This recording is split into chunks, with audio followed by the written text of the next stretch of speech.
So it's gonna look like we're looking there. It's the boys. What's going on, everybody? What's not on the other screen? Is it started? Go to YouTube. Now, because it has to charge What does? the laptop, and it can only go into two. Bro, Why isn't it showing right here? you can put the laptop It doesn't connect through it though. It has to be like direct. Yeah, it doesn't go through the I've adapter. tried. Yeah, we're working with it. Really? Yeah, 'cause Yeah. you have to charge. It's too many ports. Yeah. So what's this in? So that's straight to the camera actually. So that's the cord that goes. To So the why camera. don't you put that camera into this one? Because I tried to do it, but it still doesn't connect. Because it's probably too strong, like too strong of a feed or something. I don't know the exact measurements to it, but There's not on that side? what's up? Do you have some on that side too? Plugs? No. No, there's only those two. Oh, so Yeah. mine has like double on both Oh, sides. Yeah, So. that's way better. That's way better. He's like, give me all the power. Yeah, Brody, I love bro. power loading. I love like putting up so many Good, songs. Brody. Like, I just. So, like, mine has double Hey. on both sides. Hey Ernie, Dang. are you the same way when you have everything plugged in? You're like, power. How we doing? What's good, Vision Chris? I love just feeling like How all you the doing, like. bro? How's all your day, bro? The electricity pulled in. What's up, Brody? Happy Saturday, y'all. Are we on? Life's good. Yeah, we on. Yeah. So Made it everybody, in. this is our friend Ernie. What's going on? Can you see? It's gonna Ernie, show we need up to teach. soon. We need to teach him the handshake, Angelo. Which handshake? This one right here. So go tap tap, slide, V, and then shimmy. Just like that. So go tap tap, tap, slide back, and then a V, the elbows, and and then then the shimmy. Yeah, just like that. Hey, boom. And then we have a little laugh at the end of it too. Let's see what y'all up to tonight. How's everybody doing tonight? You know, we're Saturday night vibes. We were just driving around the town earlier. You know, Out here in Phoenix, Arizona, Brody. You know what's crazy? We were in Chicago, and one of our fans, Vision Brody, he lives up in Wisconsin, and we were debating on going up to Wisconsin. We're like, should we go up there? That's a mission of a drive. Another 4 hours. Frisco, from huh? Chicago. It's up there. It was really far from St. Yeah. Louis. It would have been another like. It was good. How was your day? But you know, Chicago was cool. Brody, you ever been to Chicago? I know my boy Ernie likes Chicago. What do you like better, My Chicago day was or good, Florida? Chris. I'm gonna answer your question. My day was good, Vision Chris. What did we do today? Worked out, made some videos. We made some videos. We ran 5 miles. So that's one thing I did do today was get my cardio in. And let me tell you, I was tired afterwards. I put myself under pressure. Yeah, I love I'm in the it. endurance. I started putting on that song. She's a maniac, maniac, no, no. And I was just gassing it. How many times you play that song? It was just like songs like that. You like Like, 80s music? I just love that music. That music. It just depends on the mood I'm in. Sometimes I play a song and I'm like, oh shit, just kind of keep playing the 80s theme. Rap Yeah. doesn't do it for me when I'm running. Really? Nah, it does not. I need something like fast. Like I really love West Coast music. I love West Coast music. Like even anywhere I go in the world, I listen to West Coast music, Ralphie the Plug. or even like even old school. Just not like I just love the Tupac. Like I love really love the Yeah. West Coast. Anything West Coast is me. Told our boy Ernie we gotta take him to San Diego. Ernie, America's Ernie, finest why city. are we talking so much? Let Ernie say something. Ernie, what's been going on, man? I don't know. No, not much, man. I'm just, getting used to this live stream. I really don't do this too much. Getting on camera and like seeing yourself like consistently. Yeah. It's the same thing in real life, honestly. It's literally just like you just have to get out of your mind that it's a camera and it's just there's people there on the other side. Yeah. And then you kind of like feel like you're Welcome my boy Ernie in. So welcome my boy Ernie in. Ernie, first timer. Tell him about yourself, Ernie. Let's talk about Waffle Forest, man. Cool. Well, a little about myself. I am a consultant. I build websites, apps, software, and I've been doing that for the last 8 years. So I've had a pretty successful marketing company. I've done companies like the Golf Channel, private military companies. I've done a lot of different contracts. It's been fun. And now I started a nonprofit called Waffle Forest. We're building the first plug-in forest ever in the world. And we're utilizing different technologies, leveraging them. We have 2 machines, so we're planting a forest in the desert. We're in Phoenix, Arizona. You guys haven't been here the summertime, but it gets about sometimes 117 degrees. It was 124, I think, a couple years ago. It's dry heat, so we're in the desert. So typically you can't grow like a big evergreen forest, or stuff like that. It's impossible to because grow a forest. First, the lack of water, and then number 2, just understanding that tree. Not sure what the health is. So we have two pieces of technology. One is our tree talker technology. We're able to almost like talk to the tree and communicate with it. So pretty much we put these sensors on the tree, we plug them in. It's almost like the Matrix. You see that movie, they're drilling those holes and putting in the brain. We're pretty much doing that to the tree. We drill like a 3 millimeter inside each side of it. We put 4 prongs in the tree. It's so cool how you can talk to the tree. Like you can check your family's history if they've been to the tree. I remember when you first explained that to me. Yeah, so as we plug that in the tree, we're able to understand like almost like breathing live. You can like talk to a tree. So it's the carbon emissions. You guys think like hold on, let's pause on this for a second. That's insane. Do you realize how crazy that is? Like being able to talk to an inanimate object that you would think is not real, but like as you grow older, you start to realize like the earth is an organism, and the earth is something that breathes and has things that talks and has cells in it just like you, and it has its own way. Like how do you know that it doesn't have a form of communication? How could you ever tell that? But as we get more science and more data nowadays, you're able to find out if a tree is like alive or like has a personality, like with code, like all these things that are AI is coming into play. Like how crazy is that AI and things like that is becoming so part of our life now? And if you don't even understand what AI is right now, like Ernie, what's the best way you could explain what AI is? I'll show you how we use AI or the trees. Can you explain what AI is even in the first place? So AI what's is really going on? Artificial intelligence. There's a rule called Moore's Law, and it shows like this curve. And like in the 1940s, 50s, they kind of detected like by 2026, the computers will be, processing faster than the brain. So there's like stuff like ChatGPT's out there right now, all these different AIs, and pretty much now it's like been connected to the internet. It's like its own brain. It's able to process so many things. You can ask, questions. Pretty much can crawl the internet quicker than anything. Give you a quick response. It's able to pass like the bar exam for the medical, for the to become like a doctor. Yeah, become an attorney. Oh my gosh, that's insane. Yeah, so it's how do you use that? It's not a human. So with the force, Ernie, with the force that you're trying to build, where does this AI come into play when we're talking about communicating with these organisms, trees? So once we put that tree talk in there, we're able to plug in and understand all the data. First of all, if there's like the soil health, the liquid flow from the roots to leaves, like when we put water, how does it go to the leaves, the photosynthesis, the light detection. We're able to understand, hey, is there a bug infestation? Is this, really dry, the roots, is it sick? And we're also able to see how much carbon emissions it takes out. It breathes in, carbon monoxide and pushes out CO2. So we're able to see that. So pretty much you're able to see a tree breathing real life time, and we're able to capture that data. So once we do that, then we actually kind of bring that in with artificial intelligence. We're able to kind of have that communicate with the artificial intelligence so it understands like, hey, what's going on with your health today? Hey, I need water. Our roots are kind of dry. And then a robot comes over and drives and puts water in it. Yeah, so pretty much then our computer system will let us know, hey, the water's really dry. The roots are starting to get a little, drying up. It's getting a little, the tree's starting to feel something. So now we're able to go and detect that. We need to go pump some, some stuff into there. And we're able to understand everything, the water we give it. That's another thing. So as part of our tree talker, what makes us different, unique is we're pulling, water from the air. We're pulling humidity. So water is, there's 3 forms. Water is a liquid form. When it's cold and solid, it's ice. Mm-hmm. And when it's a gas, it's humidity. So what we're doing is there's gases everywhere, the humidity, and even in the desert, there's a lot of humidity. Even like at 25 to 30, percent humidity. Would you say that's a lot in downtown? So in Phoenix is about 30% humidity. Summertime it gets really low for like 2 months, but at 30% humidity, we're still able to pull the humidity out. And what we do, we put it in this machine, it cools it down, and when it cools it down, it turns to water, which is vapor.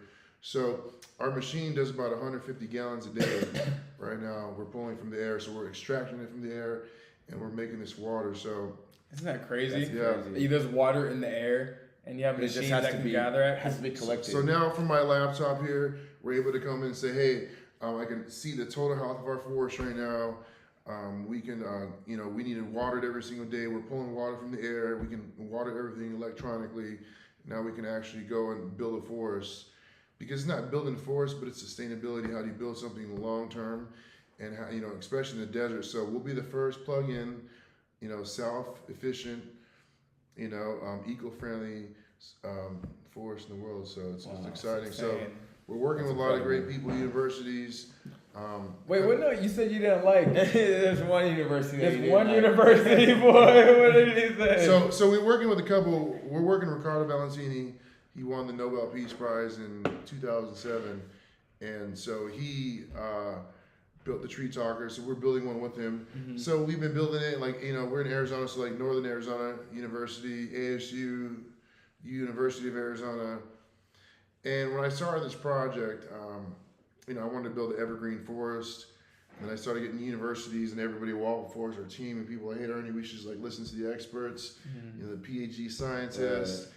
And I'm thinking to myself, I'm like, These are like your friends telling you should probably just get a degree. yeah, it's something similar to that. It's like, hey, he's a professional, but I'm sitting here like, hey, I wasn't the one that looked like an idiot 2-3 years ago, and I'm like, hey, I'm gonna build a tech forest in the desert. People were kind of, roll their eyes at me, look, I was kind of crazy. But now people are starting to talk about it and they're excited, and then now I have like University of Arizona, I've been working with them for a while, and they've been giving me expert advice, but I feel like it's been slowing me down, because I want to build an evergreen forest, and they're saying, hey, there's bug beetles that are gonna come and attack, but I mean, would you say they're even bringing in more like legalities to, kind of what you do, or is it more of just like on the actual like information the side? information side, because it's, there's, climate change, they say, it's warming up and bug beetles are spreading, and once your tree gets infected with those, you can only kill the tree, and if there's a big forest, they can start spreading. But that's what makes our Tree Talker so unique about us, and that's why everybody around the world wants to come check our Tree Talker out. We have like Moon Valley Nurseries, one of the biggest nurseries in the West Coast, teamed up with us, and they're really interested in how we work with our device. Absolutely, yeah. Because That's now awesome. we You can just got say donated a bunch of trees, didn't you? yeah, about 150 grand this week worth of trees. So You guys know trees cost money, right? Trees are so Yeah. expensive. Like- That's when I think about like whenever we lived out in Texas, we drive past like a big farm. You'd be like gated off, and I'm like, I was like 21 years old, and I remember thinking like, damn, that's like a flex. Like to have that much land, and like each cattle is probably like $20,000, $30,000 for each horse or cow. Like it's expensive. You're getting herd all of that. Like I was thinking about that when I used to live out But there. yeah, like trees are everywhere around the United States. Yeah. But then you come here and it's like it's desert and there's no trees. So then you think, okay, dang, trees are probably super expensive to like plant out here, which they are. And then like a palm tree, like that, the ones we've seen earlier, we were driving down or up this mountain and there's like a row of palm tree like to a nice driveway. yeah. And I was like, that's like 12 palm trees right there. And they probably had to plant that like 20 years ago for Or it they- to be they- that thick and that tall. Or you they've know? got them that big, and it's about like $15,000 to $20,000 Yeah, for or one how- palm tree. Yeah. So they spend like $500,000 on palm trees just Like- drive in. That's just crazy to think Yeah. about, like when you see a building or like a really nice how house. much trees? Yeah, And just Yeah. how like not I guess expensive the world is, but like things have everything has a price on it, and it changed my mentality of like what I see.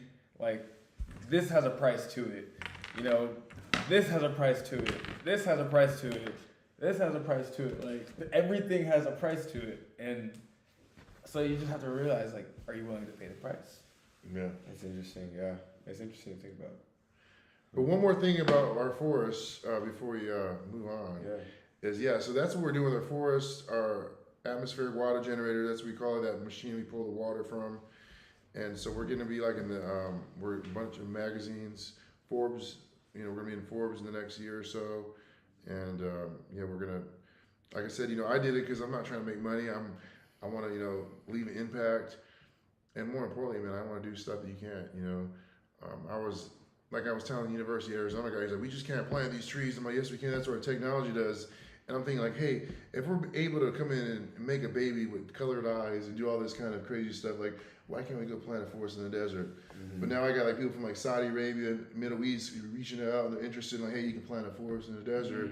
So now like our system we can go out and go do, make beautify a city. And what we're planning in Phoenix here is, I'm from South Phoenix. It's like, the lower minorities.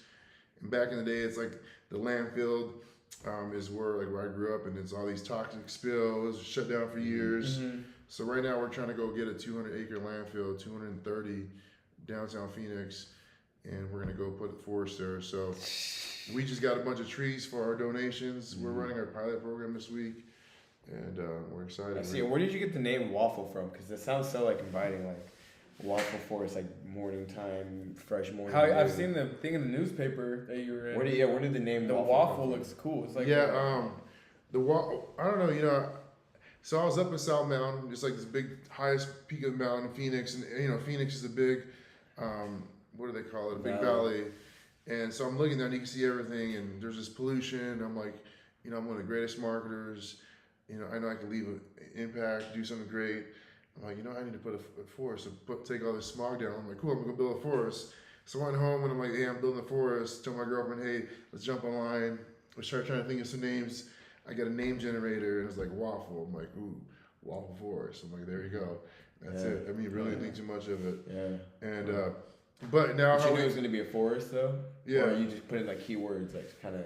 So I like a name generator, Yeah. and I'm like, hey, name generator for forest. So what kind of forest? It was like blue forest, and it was like waffle forest. Blue like, waffle. Yeah, we were joking about that, but waffle, yeah, I was like waffle forest. Well, that sounds weird. But as I kept progressing, a waffle now is like a tree. It's a 10 by 10 tree. We have stacked our data. Those actual trees called Yeah. waffles. Yeah, so our trees are called waffles, and we can put a waffle in a city, and our trees will be able to remove carbon emissions. So yeah. Will there be food served there? no food. No Could restaurants. could it possibly be possible, like, say, like in in New York City, like if they had one plot of land that was getting built out, and they wanted to put one tree there, like a big tree, or somewhere in downtown Los Angeles or in Scottsdale, they just want to put like a big palm tree or like a big tree or something like that, and you can be like detecting that tree, and it would say like Waffle Forest on it, like. Yeah.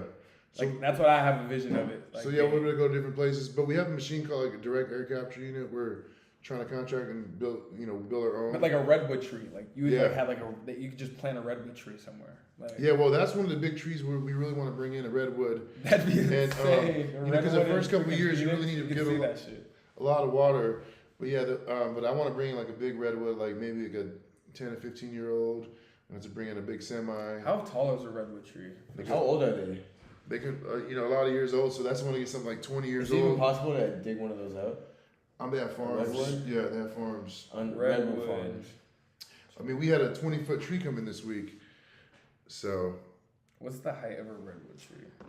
no, dude, 2 to 3 feet in height annually. So by the time you're 15, it'd be like 20. so 3 times 15. It's 45 feet So, high. yeah. By the time it's, how old did you say, 15? Yeah. So that'd probably be like $100,000 tree or $200,000 tree we'd have to bring in. We'd have to get some. Like they have huge bodies. They're giant trees. Sequoias. So redwood. Okay, that's what we need to do too. We need to get a real stream set up. Yeah. So what we can do, because we're going off our laptop, Yeah. so now we need to be able to do this, but in a cool way. Want one of those? Yeah. Because you guys can see what we're looking at. Redwoods for sale. Bro, that would be insane. And That's huge. they're only in that part of the country too, right? California. Show the camera. It's the ones in California you can drive through the middle of them. They're called sequoia. Redwoods. Y'all ever seen a redwood tree? I've never No, they seen are one in really person. It's a redwood. No, it's a redwood. It's huge, folks. So how they're so tall that they actually use the humidity when they're in the air, Really? and it cools down and hits the tree. That's what they. Right. There you go. But yeah, that'd be sick to have a redwood tree Do a workout for the Middle. redwoods. in Arizona, somewhere like Arizona. You know, we gotta put like some cactus Sedona, around it. they don't have big trees in Sedona, huh? They I don't. haven't seen big trees really out here. What about in NAU does? Yeah, And Flagstaff, even- they got a bunch of pine trees. Oh, Well, that's what we yeah, want to bring. yeah, The big ponderosa pines are like the trees that go like 200 feet in the air. They can get really big, and that's what we want to do. You know, we want to get a big tree, Don't you want cactus too? cactus outside because we're Could in you the desert. track a cactus too? Partially, we have the problems to do it. Isn't it just cactus all water? Wouldn't that But be as it gross? grows, though, wouldn't the hole probably expand? Like, Yeah, there's so saguaros are protected, so I don't think you can do experiments in them. You got to only do like certain kind of cactus. So, but what I want to do is I want to bring cactus on the outside. So when you're driving, it's cactus, and it just turns straight to evergreen forest. Isn't it illegal to pick up a cactus off the side of the road? A saguaro cactus, they're They're protected. You can't touch them. What happens if you cut one that, like you see? It's against law. You can get arrested. Like if you see something like it's cut down and it's in the back of someone's truck and they're driving down. Oh the highway. yeah, they'll get arrested for sure. It's our state, one of our state, cactuses. It's their, one of those big trees. I mean, those cactuses. It's like and it's hard to like cut, a human. And it's hard to cut them too. I mean, those are really. I mean, You could cut one. You can get a little Get a small ones. chainsaw. Did you ever have one by your house? Have some by your house? Yeah, we have some in the front yard now. Really? Yeah. Just get a chainsaw. Where do you even get them from? They just plant them in the houses, but there's like different kind of cactuses. There's a bunch. Cactuses are native to here, right? Yeah. Nobody planted them. I've seen like when we go up to Sedona, there's like a bunch of cactus on the side of the road. Cacti. Yeah. We like prickly pears with little fruit inside of it, to make those prickly pear margaritas. A cactus field. That's some Arizona shit. Prickly pear margarita. It's real. Like a cactus is real. I didn't think it was. It grows fruit. And we're Mexicans, so they call it like nopales. Like some people chop it up and they make like some like cactus. Where do they buy the cactus from that goes in the store, like to eat? Could you eat that type of cactus? There's different kinds you can eat. So there's like there's also like aloe vera. It's like a different kind of plant. You can literally, if you get a cut, you go outside and just chop it right there, and it'll start coming back. You just put some on you. So I mean, they're everywhere here. So I used to have aloe vera. Yeah, put it on your skin. And is it like good for you to scrape all that up and like mix it up? Yeah, people drink it, people eat it, like it's crazy. But yeah, it's late over here. What time is it? 11:50 p.m. 11:50. But all we had to do, we had to make sure we go live tonight and make sure we tap in with you guys. We had a deal. We're going live every single day on YouTube. Doesn't matter what time, as long as we go live that day. Doesn't matter. I think it's about to be like a week straight or something. Consistency is key. Yeah, consistency is and key. get better. Going, And now we just realized how we got to get better at this because we need to be able to have a Stream Deck, boom, boom, boom, switch things, and also probably a computer because we can do multiple things. Who knows? We'll see what happens, but we are going to be getting better at this. I feel like is the best thing. big improvements this week. Mm-hmm. Yeah, we have a lot of cool stuff coming up, so it's time to get it. Y'all have an amazing night. Love you guys. Love the bees, Ernie. Yeah. You got the right hand. I play college football, so my fingers are broken from me. I would be like this. All right, y'all.